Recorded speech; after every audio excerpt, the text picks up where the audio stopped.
পাউরুটি আর সিদ্ধ আলু দিয়ে একটু অন্যরকম স্ন্যাক্স রেসিপি শেয়ার করব। তার জন্য সিদ্ধ আলু গ্রেট করে নিয়েছি, দিয়েছি স্বাদ মতো নুন, জিরে গুঁড়ো, ঝালের গুঁড়ো, গরম মশলা গুঁড়ো, পেঁয়াজ কুচি আর দিয়েছি চাট মশলা। তারপর ভালো করে এটাকে মিশিয়ে নিয়েছি।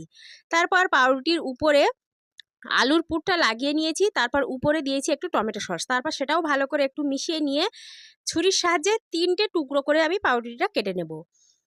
তো দেখতেই পাচ্ছ 3টে টুকরো করে আমি কেটে নিয়েছি। তারপর একটা পাত্রে নিয়েছি 2 চামচ বেসন, 2 চামচ চালের গুঁড়ো, হলুদের গুঁড়ো, ঝালের গুঁড়ো, আদা রসুন বাটা, স্বাদ মতো নুন, ম্যাগি মশলা আর গরম মশলা। তারপর অল্প একটু পানি দিয়ে এটাকে পাতলা ব্যাটার করে নেব।